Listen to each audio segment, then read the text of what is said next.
saudar com a paz do nosso Senhor e Salvador Jesus Cristo e também dizendo que estamos felizes e alegres por tê-lo online conosco. Que o Senhor esteja abençoando você grandemente onde você se encontra e que você possa juntamente conosco estar na mesma unidade, no mesmo propósito, que é adorar o Senhor e receber tudo aquilo que Ele já tem preparado para as nossas vidas. Meus queridos, vamos então ficar de pé para lermos um versículo da Palavra de Deus. E o texto que vamos ler está em Apocalipse, capítulo 21. É já bem no final da Bíblia, no penúltimo capítulo. E o versículo é o 6.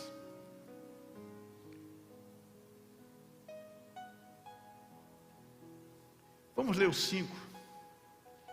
E aquele que está sentado no trono disse: eis que faço novas todas as coisas. E acrescentou: escreve, porque essas palavras são fiéis e verdadeiras. Disse-me ainda: tudo está feito. Eu sou o Alfa e o Ômega, o princípio e o fim. Eu, a quem tem sede, darei de graça da fonte da água da vida. Louvado seja Deus. Quem deseja oração? Amantíssimo, soberano e eterno Deus, nós queremos te louvar e te agradecer pela oportunidade que nos dás de estarmos na tua casa. E agora, Senhor, também queremos apresentar as necessidades dos teus filhos que aqui se encontram e também dos que estão online. Nós não conhecemos as suas necessidades, mas tu as conheces, pois és Deus onisciente, sabes todas as coisas e podes todas as coisas. Por isso, Senhor, que estejas vindo ao encontro das necessidades dos teus filhos, realizando o milagre que cada um necessita e espera de ti. Agora também, Senhor, os aniversariantes, que o Senhor esteja abençoando grandemente a cada um. Pai, nesse instante te pedimos que mais uma vez o teu santo e bondoso Espírito esteja trabalhando fortemente em nossos corações, transformando-os, para que sejamos habilitados a receber a tua gloriosa palavra, e que essa palavra venha germinar, venha produzir frutos, e venha enriquecer as nossas vidas, dando-nos o conhecimento e a capacidade necessária para continuarmos caminhando contigo, porque para isso tu nos chamaste, para essa jornada, e por isso nós precisamos de que tu estejas nos auxiliando e dando-nos, Senhor, todas as condições e a vitalidade necessária para prosseguirmos nesse andar contigo. Mais uma vez te pedimos, Senhor, que tu estejas também nos capacitando a semearmos. E é assim que oramos e já te agradecemos por tudo que estás e estarás realizando em nossas vidas. E a nossa oração, o nosso pedido, fazemos, Senhor, todas as coisas no nome do teu Filho amado Jesus Cristo, que vive e reina para todos sempre. Amém e amém. Glória a Deus. Podeis assentar, amados. Louvado seja Deus. Nós estamos dando continuidade a sermos capacitados por Deus para temermos a Ele, porque a vitória está para aquele que teme ao Senhor. E uma das formas, quer dizer, que nós temos dificuldade é de entender e de verificar as nossas necessidades. E nós vemos aqui, que já lemos no texto anterior, que Jesus, ele estava no último dia da festa dos tabernáculos, e era o momento em que realmente os sacerdotes, ele trazia água para lavar, né? Limpar os degraus, limpar tudo que estava sujo, porque havia muitos sacrifícios, etc. E Jesus aproveita, né, a água e fala da palavra sede. Quem tiver sede, venha a mim. Aqui em Apocalipse ele usa a mesma palavra. Só que essa palavra não significa sede de saciar o nosso corpo físico. Ele não está falando que você venha beber dele H2O. Não. A palavra que ele usa aqui é uma sede mais da alma. Uma sede que todo ser humano traz em sua alma. E todos nós nascemos assim. O bebê, quando nasce, ele já nasce com essa sede. A sede de receber importância, de sermos notados. Se trabalhamos, se no nosso serviço, na nossa atuação, nós podemos, não só podemos, mas desejamos fazer as coisas corretamente, uns menos, outros mais, pontualidade, eficiência. Para que isso? Para que realmente alguém veja a nossa capacidade, a nossa capacitação, a nossa forma de trabalhar, de andar, de caminhar. Então, na verdade, tudo que nós somos, fazemos e necessitamos, uns mais, outros menos, é essa carência, esse desejo de reconhecimento. Todos nós temos essa sede de significado. Ou seja, eu significo alguma coisa e eu vou procurar isso.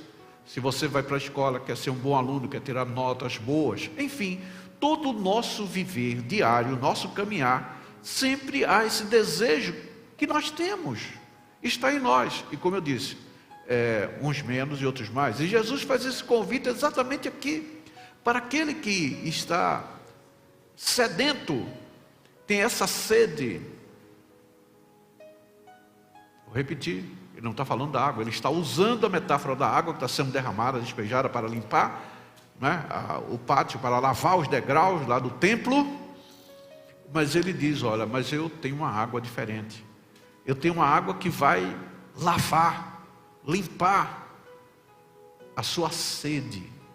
Mas não sede da água que a mulher samaritana estava lá para pegar no poço. Não era essa sede.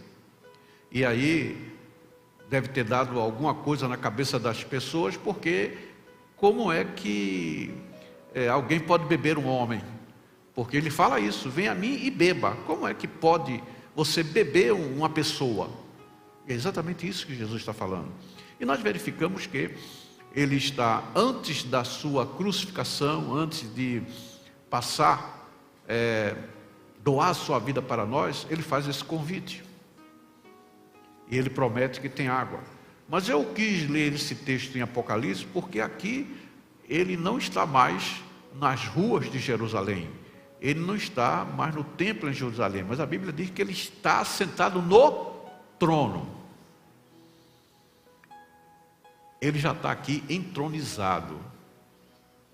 Entronizado. E ele mesmo disse que ele detém todo o poder. Quem está falando aqui, para João escrever, não é aquele Jesus que estava com os pés empoeirados, que estava andando nas areias, né? Não. Agora, é aquele que tem todo o poder e está entronizado nessa situação, que ele repete o que ele disse quando estava no meio dos homens, sendo um homem comum, apesar de ser Deus, mas vivendo como homem comum. Então, significa também mostrar que o nosso Deus é o mesmo. Ele não mudou. Por quê? Ele estava com os pés empoeirados lá em Jerusalém, mas ele era Deus. Ele agora está entronizado com todo o poder, continua sendo Deus. E Deus não muda. E ele está oferecendo da mesma água que ele prometeu lá nas escadarias do templo. E é essa sede que nós precisamos saciar, que é a sede de significado. O que significamos?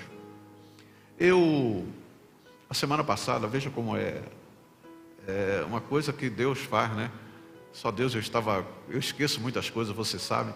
E o nosso irmão Antônio Alexandre, vocês lembram dele? Antônio Alexandre, ele me ligou a semana passada e disse: pastor, em 2010, e ele anotava todas as coisas, ele é bem, né, organizado. Eu estou falando isso porque ele está me assistindo e ele me ligou e disse: pastor, em 2010 o senhor deu um estudo sobre a alma. E o senhor usou a metáfora dos muros de Jerusalém com a nossa alma. Que da mesma forma que a cidade tem portas, a nossa alma também tem portas de entrada que deve estar aberta, fechada, tal. E eu disse: rapaz, eu estava esquecido que eu falei isso. Pois é, falou em 2010 na igreja, por que o senhor não fala novamente? Você está trazendo uma lembrança.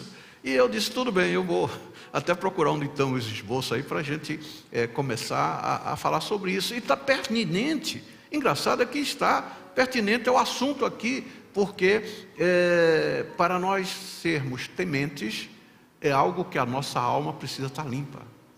Precisa estar, quando eu digo alma, eu posso dizer personalidade.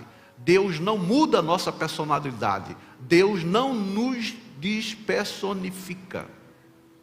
Não. Nossa personalidade não é mudada. Porque Deus colocou em cada um de nós uma personalidade diferente. E foi Deus que fez cada um com a personalidade que somos. Mas a personalidade nossa no pecado, ela está como aquele móvel que foi construído lindo, bonito, mas de repente foi botado no fundo do quintal, está lá tomando chuva, sol e está todo deteriorado. Aí vem o Senhor, que vem agora, Ele não muda o móvel, mas Ele restaura. É essa palavra, restaura.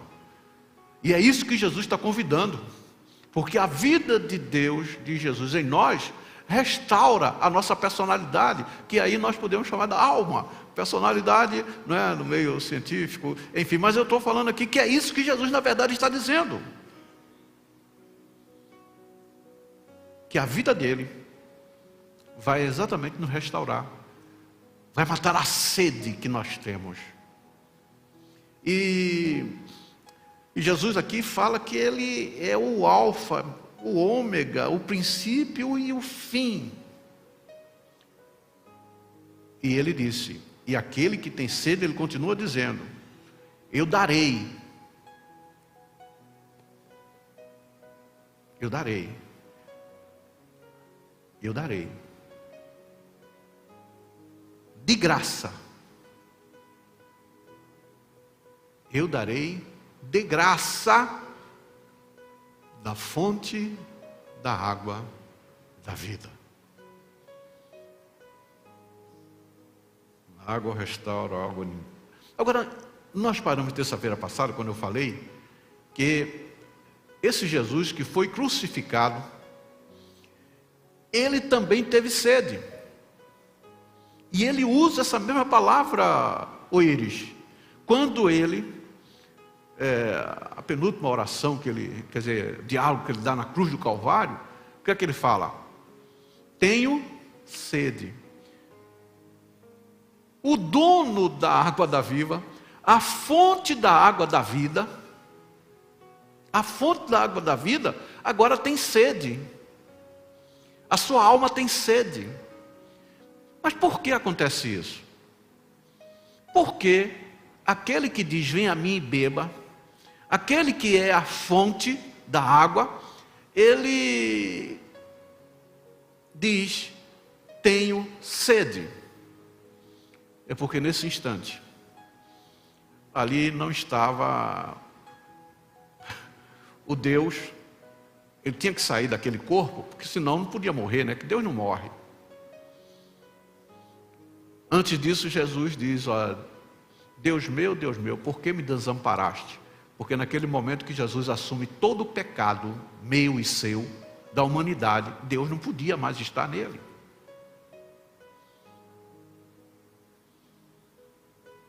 Não há, né, mistura entre o divino com o pecado. E é isso que doeu mais em Jesus, porque ele se queixa disso aí. Por que me desamparaste? Ele está sozinho. E quando ele está só, a fonte que estava nele se retirou. E aí ele tem a mesma sede que eu e você tem. Ele levou sobre ele todos os nossos pecados, ansiedade, todos os nossos problemas. E ali crucificado, quando estava prestes a tudo terminar, porque depois disso aí, ele fala o quê? Está consumado. Ele naquele momento, ele recebe em si tudo o que é nosso, ansiedade, pecado, sede de reconhecimento, tudo ele recebe. Então ele tem sede. Mas agora ressuscitado e glorificado, ele torna a deter a fonte da água da vida. Isso é maravilhoso.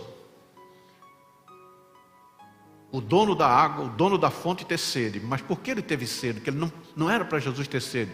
Ele teve sede por mim e por você. Ou seja, sabe por que ele pode realmente saciar a nossa sede, ô Íris? Porque ele levou a nossa sede. Isso é um mistério fantástico, isso é algo extraordinário se você entender. Eu sempre digo, se você entende o plano de Deus, o sacrifício de Jesus, o que ele realizou, não tem como deixá-lo mais. Não tem como deixar. É por isso que até, pensando dessa forma, que Calvino fala que, depois disso aí, meu filho, você está salvo, não tem como você deixar. Estou parafraseando aqui, né? Você está entendendo? Porque quando você tem uma experiência dessa, o que pode ocorrer, não estou dizendo que você nunca vai fraquejar. Não. Você pode até fraquejar, mas você não fica no fracasso. Você se levanta, porque você vai beber da água. Há momentos que podemos estar sedentos de tal forma que muitas vezes tem uma sequidão, né? Mas logo que toma-se a água, se recupera.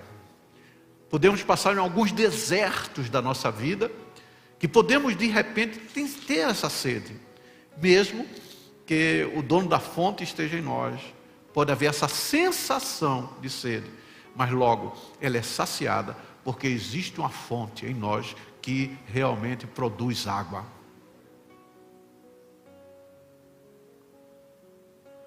Ou seja, no momento do drama do Calvário, que a fonte que mata a sede nossa, sente sede na cruz, essa na verdade foi uma sede que tinha como objetivo, como eu já falei, descedentar o vazio de Deus estampado no coração da humanidade, porque ele também teve essa sede. O que foi que aconteceu? Deus meu, por que me desamparaste? Aí ele teve a sede de Deus que eu e você temos. Veja bem, o nosso coração, o coração da humanidade, nós somos insaciáveis e também insociáveis por causa dessa sede. E Jesus passou por essa sede, e graças a Deus porque ele passou. E aí ele pode entender a mim e a você, porque ele passou. Tudo que nós passamos, ele passou. Por isso que lá em Hebreus diz que nós temos um advogado, nós temos um sumo sacerdote, que realmente não possa compadecer-se das nossas fraquezas. Antes, foi ele tentado em todas as coisas, a nossa semelhança. A nossa semelhança. Todavia, ele não pecou. Louvado seja Deus. Quando o Senhor, portanto, vou repetir porque isso é muito importante, quando o Senhor deu o brado na cruz, ele afirmou categoricamente: tudo está consumado. Ou seja, não tem mais o que eu e você façamos. Ele concluiu. A obra redentora foi completa. Eu estou falando isso aí porque eu vou falar algumas coisas aqui, que há um engano por aí, gente querendo se esforçar, né, para conseguir o que na verdade é de graça. O Senhor conquistou. Veja bem, quando Jesus diz que está consumado, significa que a sede estava satisfeita para todo ser terreno. Para todo ser terreno. Não havia mais nada a ser feito em benefício da reconciliação da raça humana com Deus. Se está consumado, tudo está pronto. Agora, no final da história, o Senhor continua afirmando com a mesma categoria, que foi o texto que nós lemos. Tudo está feito, não é? Tudo está feito. Tudo está feito. Eu sou o alfa e o ômega, o princípio e o fim. Tudo está feito. Ou seja, eu posso satisfazer a sede de significado de quem tem sede. Porque ele diz aqui: eu a quem tem sede darei de graça da fonte da água da vida. Queridos, é por isso que ele disse lá no pátio lá do templo: venha a mim, vinde a mim, venha dessedentar a sua sede. A alma sedenta só encontra satisfação na eterna fonte da graça. Nada pode nos satisfazer, a não ser a fonte da graça. Eu falei outro dia, né? Você pode, qualquer empresário, por mais rico que seja, ele vive trabalhando e tendo uma assessoria, não só para manter-se, mas para ter mais. Pergunta se alguém muito rico está satisfeito com a riqueza. Porque ele fica olhando, quem vai me ultrapassar, quem vai, então é uma guerra desse mundo de negócio. Porque nada satisfaz. Nada que não seja rigorosamente gracioso, partindo de Deus, poderá satisfazer o anseio legítimo da sede de significado. Só o eterno pode preencher, porque o vazio existencial que a alma tem é do tamanho de Deus. Só Deus pode preencher. Não vou dizer que é do tamanho, vou tirar essa palavra, mas só Deus pode preencher esse tamanho, porque Deus como é que falar do tamanho de Deus, né? Quer dizer, mas só Deus pode preencher o tamanho do vazio. Vou fazer ele é tão grande que pode satisfazer o enorme vazio meu e seu, porque ele é tão grande que satisfaz a todos. Por isso que tudo que tiver um preço a pagar vai romper com o propósito eterno da graça. Estou entrando devagarzinho. Aquilo que me custa algo, querido, aquilo que me custa algo, acaba me dando mérito nessa liquidação. Eu estou devendo R$1.000. Aí o Eiris diz assim, eu vou entrar com 800, você paga os 200, tá bom? Tá. Então ele me ajudou, mas eu tive mérito ou não? Eu entrei com 200. Ele chegou para mim e disse assim, o que aqui está faltando? Estou devendo 1.000, e aí, você tem quanto? Eu tenho 200, não, então eu vou entrar com 800. Eu tenho mérito também na liquidação em que está a dívida, ou não? Tenho.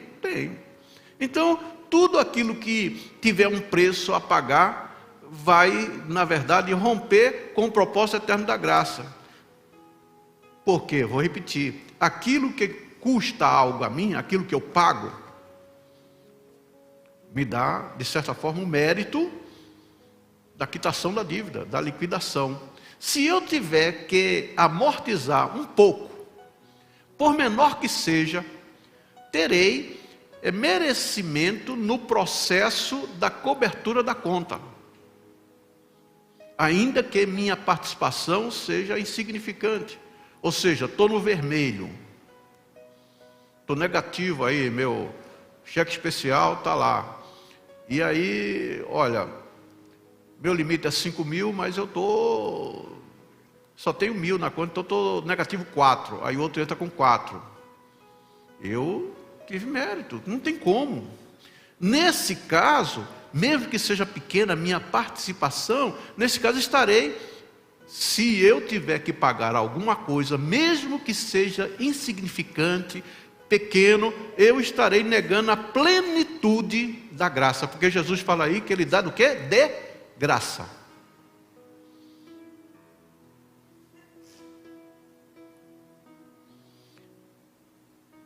Eu, a quem tem sede, darei de graça da fonte da água da vida. E o apóstolo Paulo, Romanos 11, 6, ele entende do assunto. Ele entende do assunto. Ele fala um negócio seguinte: se é pela graça, já não é pelas obras. Do contrário, a graça já não é graça. Se tiver alguma obra, se tiver alguma coisa em mim, é a palavra que diz. Se é pela graça, já não é pelas obras, não é aquilo que eu faço. Do contrário, a graça já não é graça, se há alguma coisa em mim. Queridos, nós temos que entender que Cristo é tudo para o nosso nada.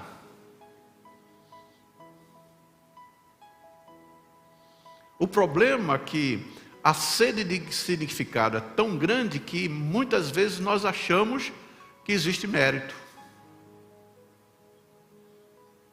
E a cruz do Calvário veio exatamente desfazer todo o mérito.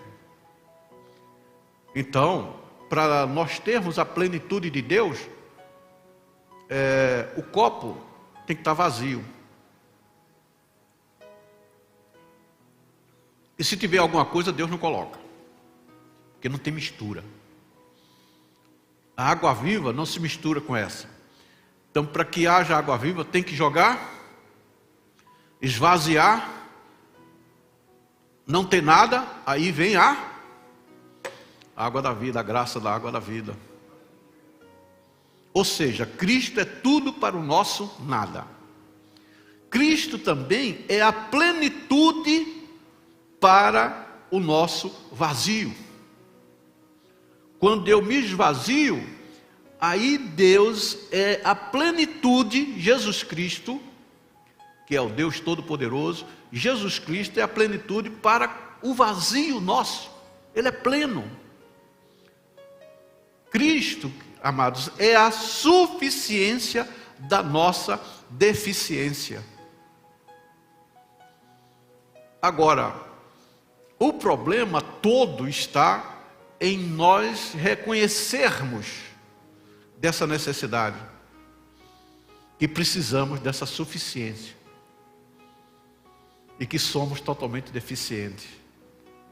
Nós precisamos da graça, dessa suficiência. O Senhor Jesus Cristo é o suprimento do nosso déficit. Portanto, queridos, não pode haver pretensão do cliente, eu e você, no processo da santificação. Aí eu estou entrando onde muita gente está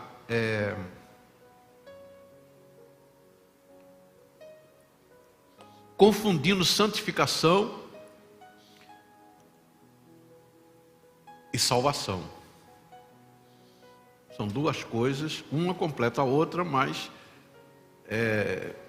tem operação distinta. A salvação nos leva à santificação.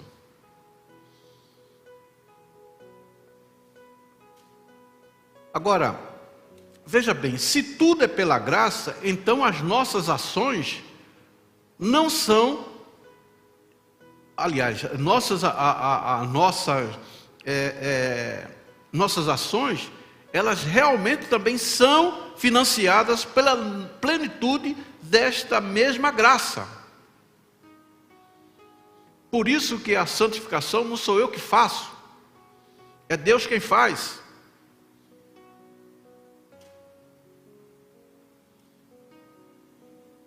O problema que eu disse que as pessoas estão confundindo é que as pessoas acham que tem o poder de santificar-se.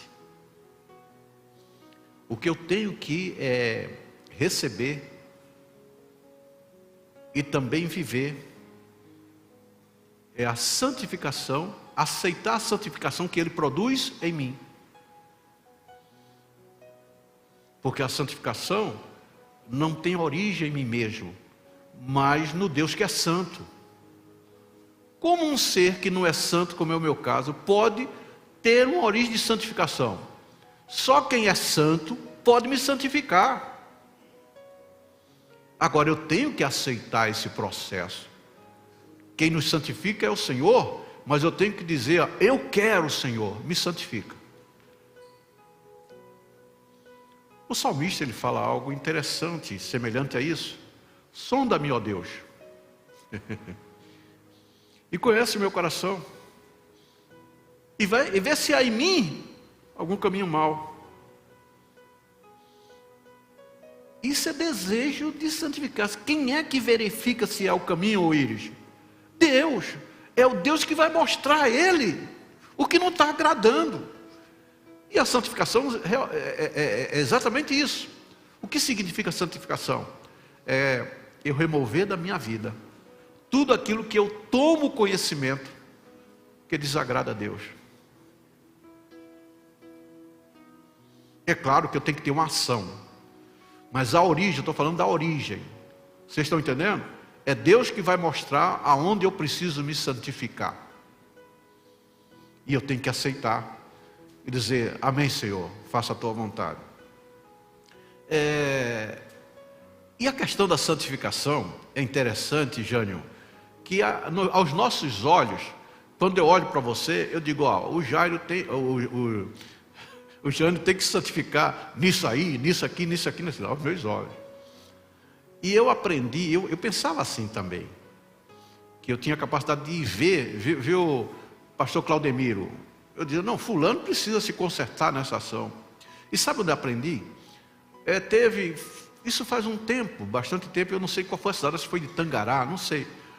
Um moço teve um acidente de carro e veio aqui para o pronto-socorro, né? Quer dizer, foi acudido na estrada, ele estava vindo para Cuiabá. E a família ligou, né? Olha, tal, não sei o que, cuida. E papapá, que a família nem tem condições de estar indo. E eu fui imediatamente, ele foi para a UTI. O acidente foi muito grave e uma coisa horrorosa. Eu vi a fratura exposta, querido, é um negócio horrível. Você vê um pedaço de osso saindo, um negócio que me chocou.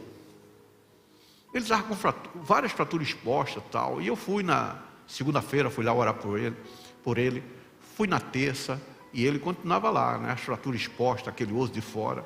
Quarta-feira, terça, quarta. E na quinta-feira o médico veio falar comigo. Porque tem um momento, né, que eu ia lá representando a família. Foi nesse momento que o médico, que até então eu não tive condições de falar com ele, eu estava revoltado. Quando na quinta-feira, sabe como é? Aí, aquele negócio de descer da cruz, o Edivaldo desceu da cruz e estava assim, revoltado com a situação daquele moço. Ninguém tinha feito nada. O acidente foi no domingo, ou foi no sábado, não sei, e era na quinta-feira. Quer dizer, eu achava que não tinha feito nada. Aí eu entrei com os dois pés no peito do médico. Ainda bem que o médico da UTI, ele conhece a família que é nervosa, ele achou que era da família, né, claro. E era, né, a família de Deus, e ele teve uma relevância. Ele disse, não, olha, nós estamos tratando. Não está tratando dele, eu não estou aqui acompanhando todo dia, veio e não foi feito nada. Ele disse, o senhor é que pensa. Aí eu mostrei as fraturas. Ele disse, nós estamos tratando, ele tinha uma lesão interna. Ele disse, essas fraturas não levam ele a óbito. Agora ele tem uma lesão interna que nós estamos cuidando, que se nós não cuidarmos, ele vai morrer. Esses ossos aí, depois, daqui a um mês, 2 meses, a gente costura tudo, bota parafuso, etc. A gente resolve. Agora ele ofendeu, ele não sei o nome do órgão agora, que tinha lesionado na pancada, eu acho que era, não sei, que era fatal. Se não cuidasse, ele ia morrer. Vocês estão me entendendo? Naquele momento, eu voltei para a cruz e aprendi a lição. E a visão de olhar, quando eu olhar para o Jânio, entendeu? A santificação que Deus vai operar na sua vida, Jânio, é aquela que vai fazer você viver. A gente costuma ver sempre o exterior. A gente costuma ver aquilo que eu estou vendo, mas Deus está tratando de você. Você está entendendo? Aonde Ele vai conceder, é ali que você vive. Se Ele não tratar daquilo, você vai morrer. Mas eu e você, nós não temos capacidade de olhar. Por isso, queridos, que a fonte de santificação está em Deus. É Ele que santifica, porque Ele sabe. E veja bem, o processo de santificação não é igual. O problema é que nós temos a mania de achar que tudo é igual. Moabes, tudo é igual. Fez comigo assim, tem que fazer com você, tem que fazer com Moabes. Nós pensamos assim, não é assim. Deus nos trata individualmente e Ele conhece o que somos. E Ele sabe o que é essencial para mim e você. E Ele vai realmente agir dentro daquilo que é essencial para a minha e para a sua vida. O que é primeiramente necessário de ser removido. Vocês estão entendendo? Por isso que Deus é o médico dos médicos. Ele vai na nossa alma, Ele vai e cuida exatamente daquilo que vai nos trazer prejuízo e pode nos levar à morte espiritual. E às vezes nós queremos forçar algumas coisas e terminamos matando. Você já pensou se o médico, né? Claro que o médico não ia, no leigo como eu, ele disse, tá bom, então eu vou tratar do enfermeiro, ia levar para a mesa para costurar, ele ia morrer na mesa. Botando pino, botando não sei o quê, quer dizer, ele não ia aguentar. E Deus é o médico dos médicos. Ele não age conforme a gente enxerga, a gente quer, a gente acha. Mas Ele age como Ele quer, como Ele sabe, Ele faz.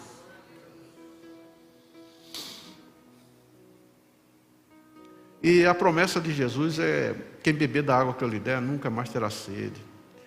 Temos que entender que há uma fonte jorrando no interior daquele que crê. Gerando sempre ações supridas pela suficiência da graça.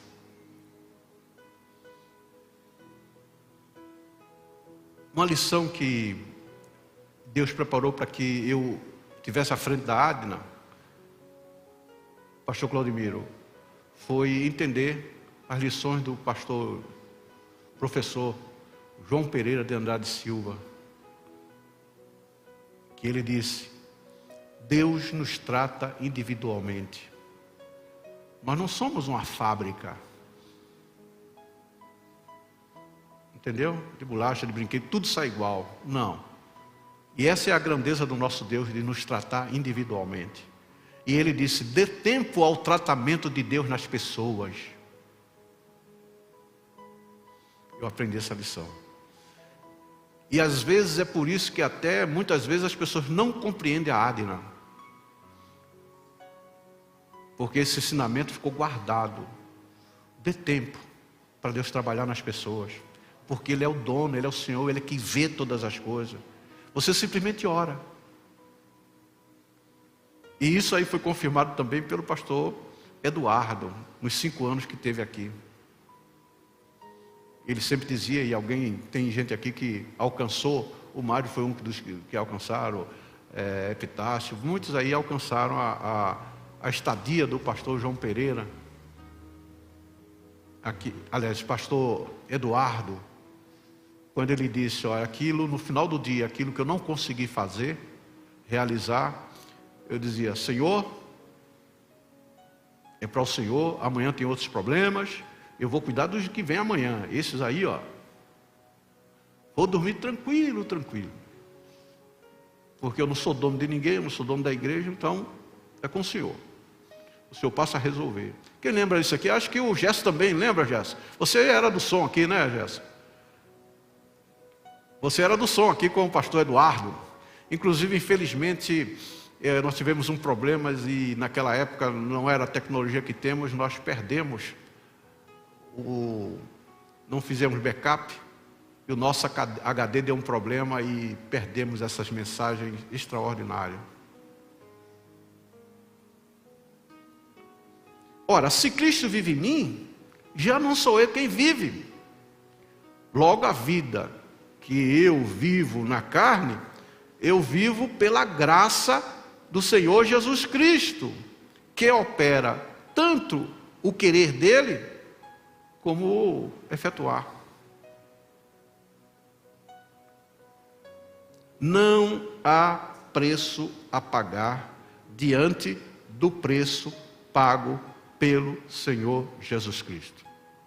Por isso que há graça. Observe isso. As minhas renúncias, que esse é o convite, as minhas renúncias são tão somente bagatelas, em presença de tão grande dádiva que o Senhor Jesus nos concedeu. Tem gente que fica reclamando, eu também às vezes reclamo de renúncia. Mas se você verificar, as nossas renúncias são muito pequenas frente ao que recebemos. Eu vou fazer uma metáfora. Digamos que eu tenho um Fiat 147. Eu vou falar um modelo que ninguém nem sabe isso aí. Eu acho que ninguém aqui sabe o que é que eu estou falando. Fiat 147 ninguém conhece, ninguém sabe.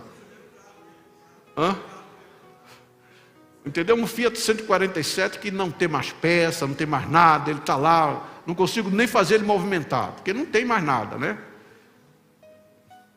Aí eu vou falar o meu sonho, né? Aí chega um camarada e me dá de presente um Volvo híbrido 0 quilômetro.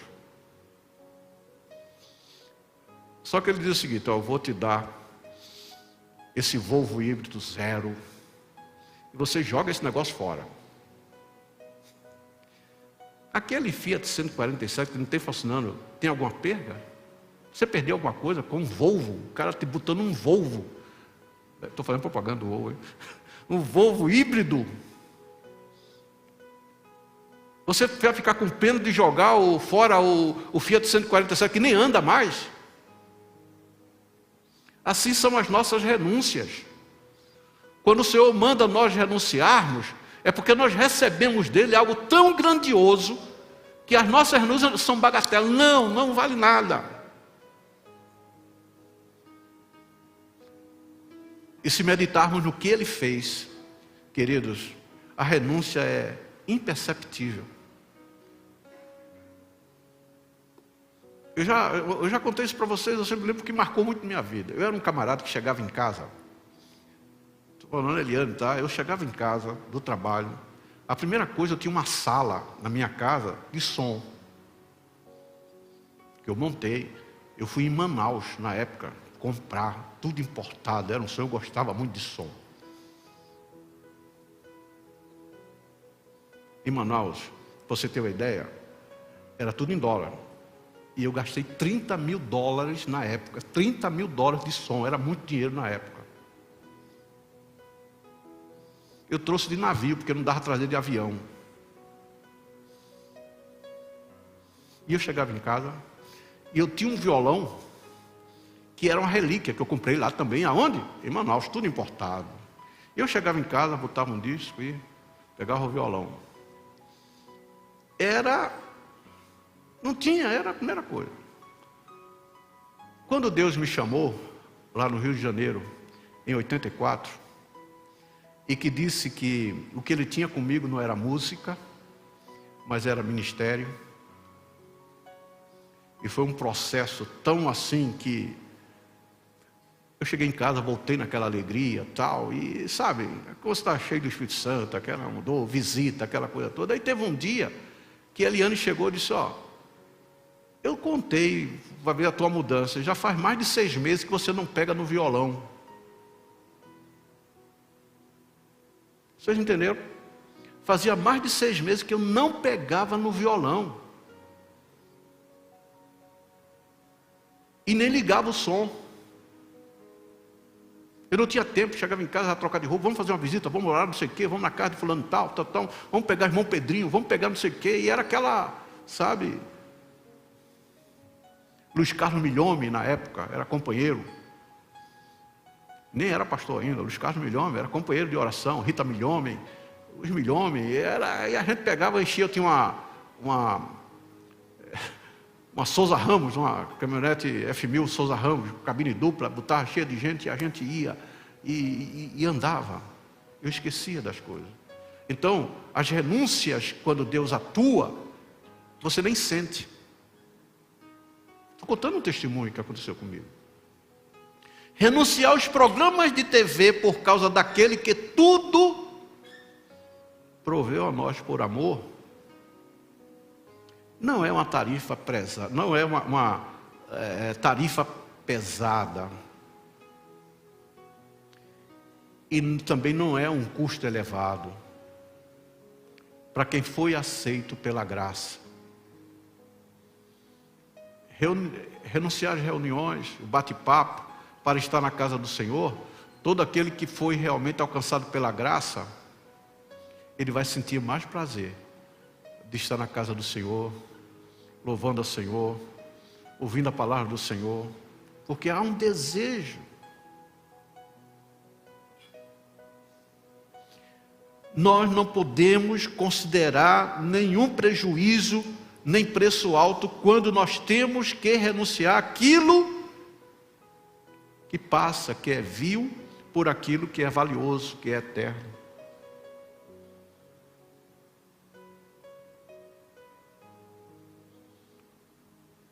Queridos, anote isso. Desistir deste mundo perecível por causa de um reino eterno não é de forma alguma um preço elevado a pagar.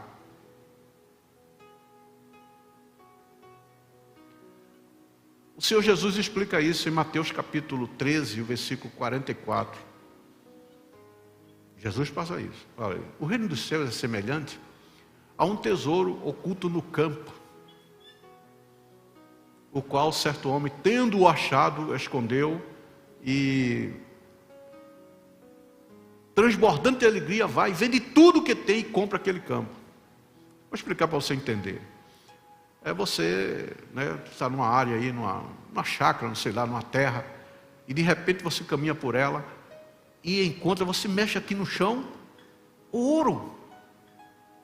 Mas você, será que é verdade mesmo?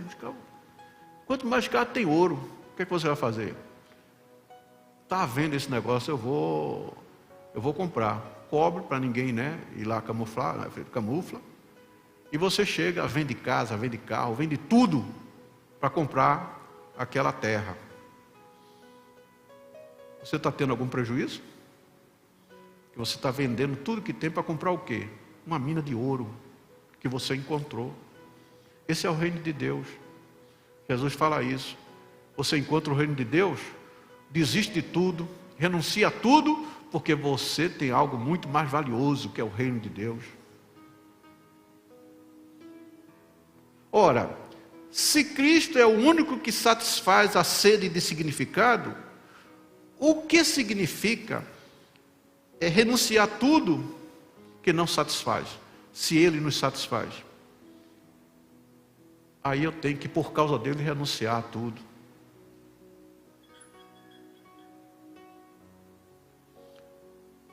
E é por isso que eu vou dizer uma coisa para vocês. Eu não creio que temos que pagar preço algum, abandonando tudo aquilo que não nos basta, por causa do Senhor, por causa daquele que nos é totalmente bastante.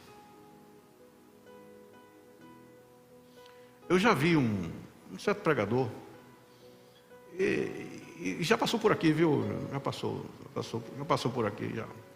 E ele, na pregação, ele falava que ele era usado por Deus, era um homem de Deus, e E ele estava conseguindo pelo desapego que ele tinha. E ele disse: eu paguei um alto preço. Paguei um alto preço para estar no nível espiritual que eu estou.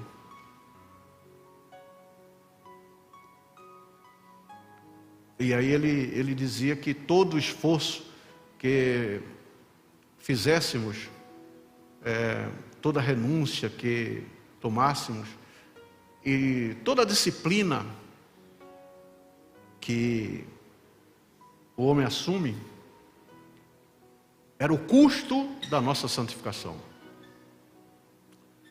Então ele falou que, resumindo, que a salvação era pela graça, mas a santificação tinha uma despesa alta a ser paga. Com essas palavras: a salvação é pela graça, mas a santificação tinha uma despesa alta a ser paga por cada um daqueles que quiserem tornar-se santos.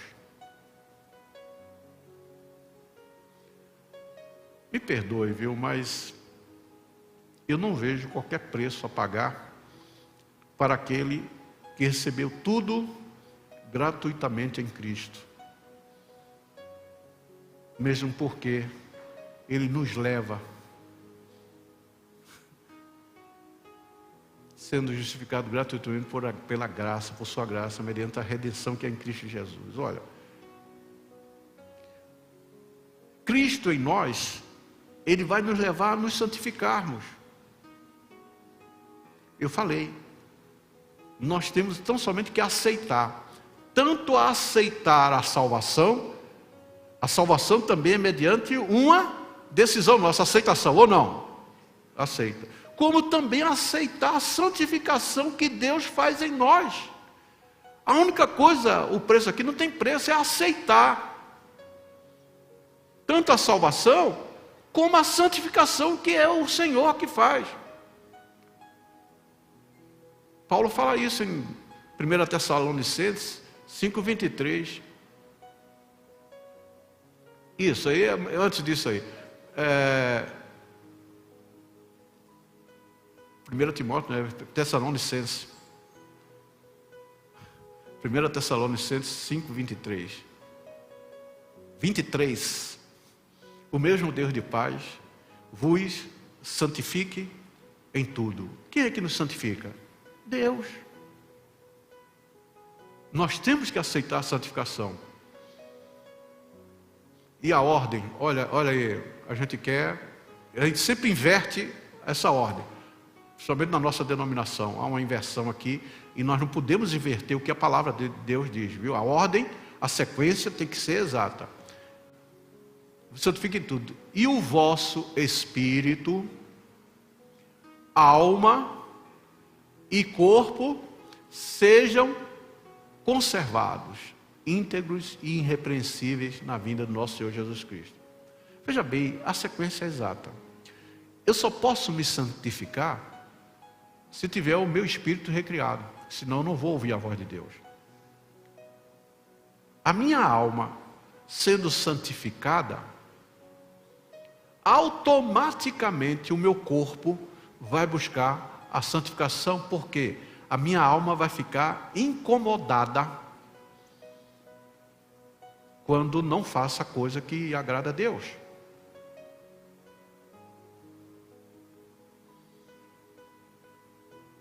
Então, alguém já me disse, mas fulano está falando isso e isso. Eu disse, vamos orar para que ele seja santificado na sua alma. E como pode ser santificada a nossa alma? Pela palavra. O novo nascimento é algo que eu não explico, e Jesus não teve como explicar. Nicodemo, lembra? Que é espírito, ele faz. Agora, a santificação é um processo, que a cada dia eu vou ter conhecimento do que agrada a Deus. E isso dura toda a nossa vida aqui. E eu já falei e repito sempre. Sabe por que eu estou aqui com vocês? Estou aqui na frente de vocês? Porque estou no processo de santificação. Deus precisa remover em mim muitas coisas. Porque eu tenho certeza que no dia que Ele acabar, vocês estão convidados para o meu velório. No dia que ele terminar o processo, estou lá na funerária lá.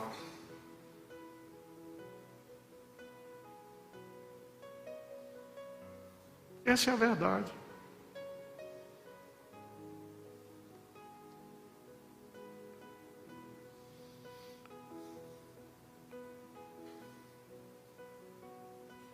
Nem mesmo esse processo de santificação, como eu falei, que na verdade é um processo sinergista, ou seja, Deus age e eu reajo. Mesmo isso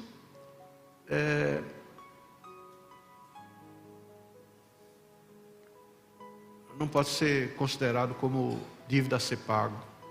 A cotação no reino de Deus é sem moeda, sem custo. Não há nenhuma etiqueta, não há rótulo. Mas o reino de Deus é graça sobre graça. Veja bem, queridos. Se Cristo satisfaz a minha sede eterna de significado, nada que eu faça, mesmo que seja eu faça de despreendimento, neste mundo suado, representa algum custo da minha parte.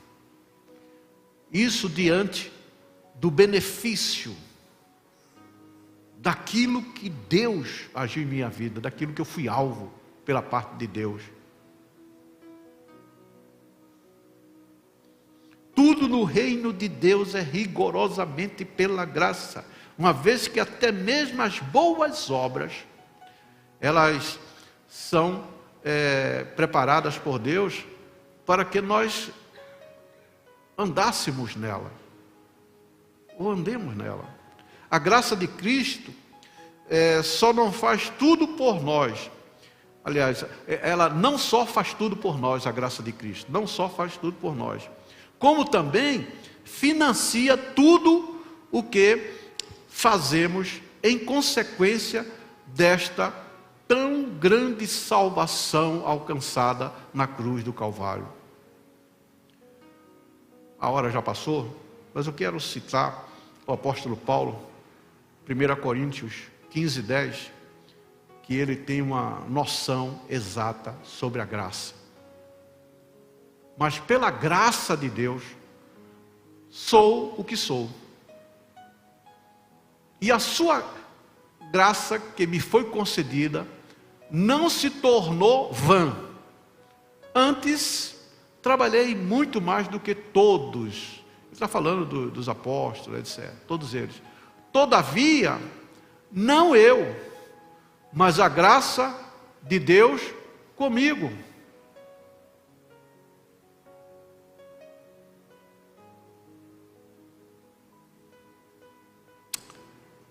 Se for pela graça do Pai que Cristo vem satisfazer a minha sede de significado, será também pela mesma graça que Ele me suprirá a existência da sua vida vivendo em mim. E não só isso, Ele me capacitará para que eu possa viver. O negar-se a si mesmo não é uma contrapartida a contragosto. Não, mas um despojamento voluntário e jubiloso em razão do pleno contentamento concedido por esse beber, esses goles dessa água da plenitude de Cristo como o nosso tudo. O apóstolo Paulo também fala isso, em contentamento. Filipenses 4:11, ele usa a palavra contentamento. Você está contente? Digo isto por causa da pobreza, aliás, não por causa da pobreza, porque aprendi a viver contente em toda e qualquer situação. Nós precisamos entender que nenhum filho de Aba se sente desgostoso por descartar, remover aquilo que ele não pode reter, em benefício daquilo que ele não pode perder,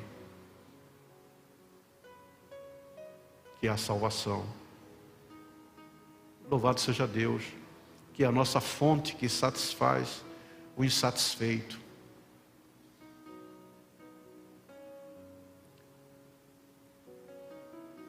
E Ele satisfaz o insatisfeito pela graça,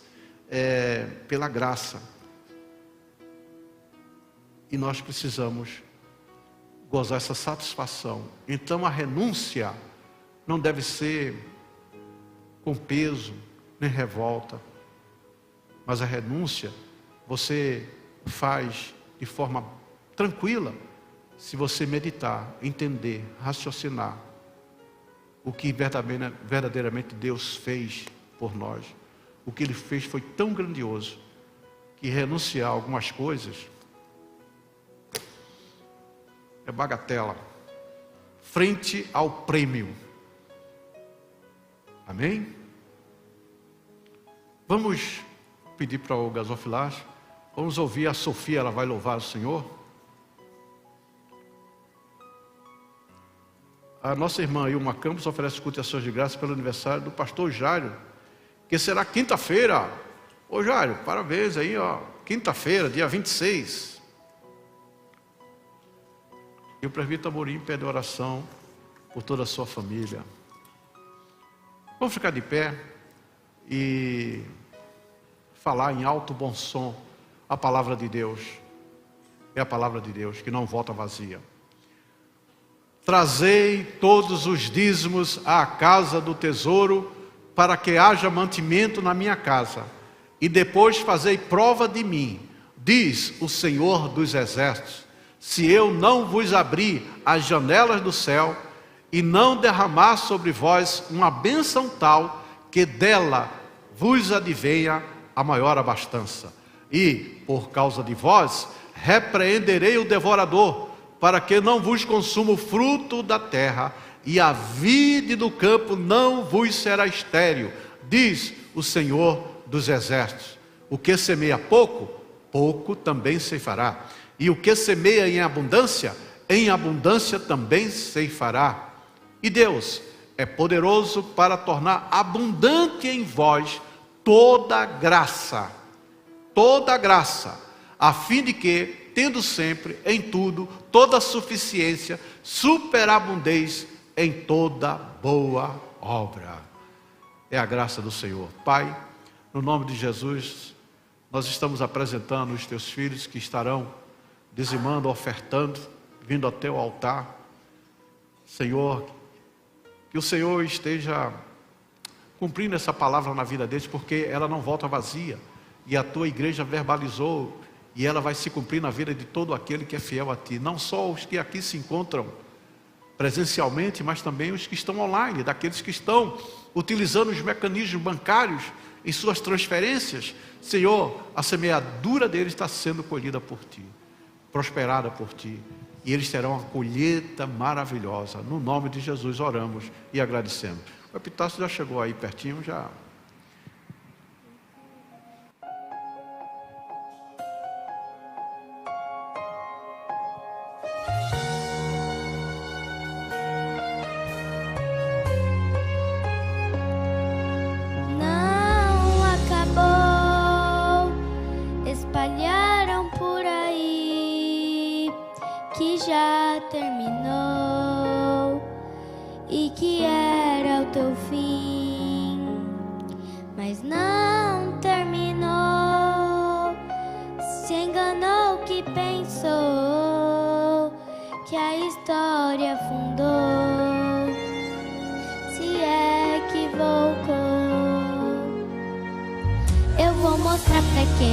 Achou que terminou, eu vou deixar pensarem que o projeto falhou.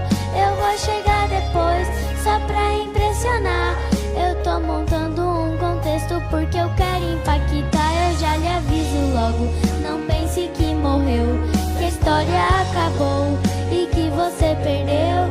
Eu vou entrar no ambiente pra operar, com os olhos da fé passe a enxergar que ainda tem vida aí.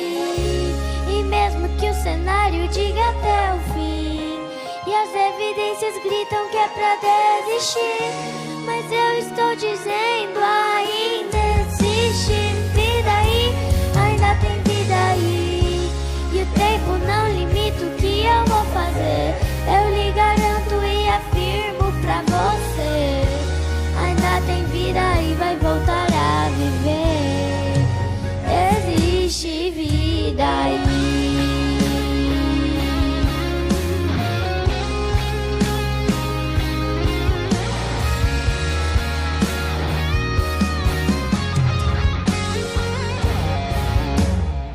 Eu vou mostrar pra quem achou que terminou. Eu vou deixar pensarem que o projeto falhou. Eu vou chegar depois só pra impressionar. Eu tô montando um contexto porque eu quero impactar. Eu já lhe aviso logo, não pense que morreu, que a história acabou e que você perdeu. Eu vou entrar no ambiente pra operar, com os olhos da fé passe a enxergar que ainda tem vida aí. E mesmo que o cenário diga até o fim, e as evidências gritam que é pra desistir, mas eu estou dizendo ainda existe vida aí, ainda tem vida aí.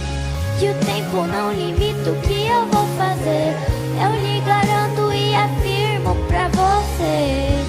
Ainda tem vida e vai voltar a viver. Existe vida aí.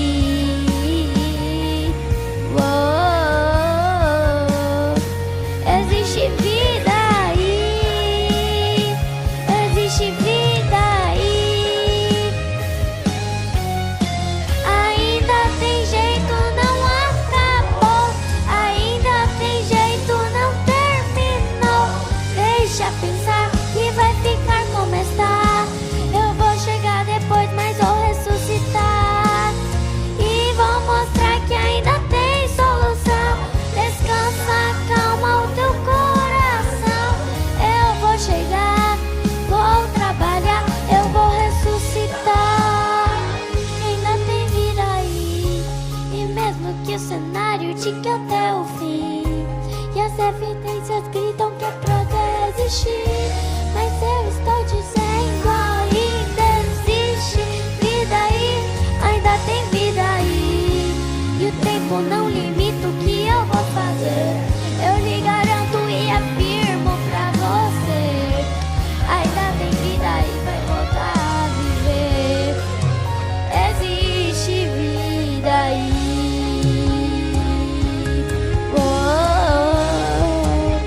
Existe vida aí.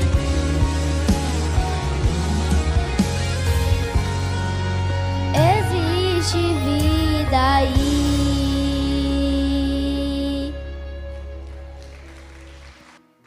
Amém, glória a Deus, louvado seja o nome do Senhor. Queridos, vamos ficar de pé. Passamos um pouco do horário, mas Deus está no controle de tudo. Vamos agradecer, a semana continua, amém? E que Deus esteja abençoando grandemente a todos. Pai, no nome de Jesus, nós queremos te louvar e te agradecer por tudo que realizaste em nossas vidas e que verdadeiramente nós entendamos que estamos aos teus pés. Então somente dizemos para ti, eis-nos aqui, Senhor. Faça o que o Senhor quiser conosco. Somos dependentes e tu és o tudo em nossas vidas. Por isso, Senhor, nós queremos que tu estejas abençoando grandemente os teus filhos. Que o Senhor esteja conduzindo para em segurança os teus filhos. Aqueles que estão em casa, aqueles que estão online, todos, Senhor, sejam também grandemente abençoados por ti e guardados e protegidos por ti. Que o Senhor esteja dando o ânimo necessário para nós prosseguirmos nessa jornada que temos sido convocados por ti. É no nome de Jesus que abençoamos a todos, que todos continuem tendo uma semana abençoada, uma semana de milagre. Assim oramos no nome de Jesus. E que a graça do nosso Senhor e Salvador Jesus Cristo, o amor do nosso Deus e Pai, a comunhão e as consolações do Santo Espírito de Deus seja sobre todos nós, agora e para sempre. Todos digam amém. Projeto especial para abençoar vidas. e a vitória é nossa pelo sangue de Jesus. Vitória, poder e glória. Maranata. Que Deus abençoe a todos.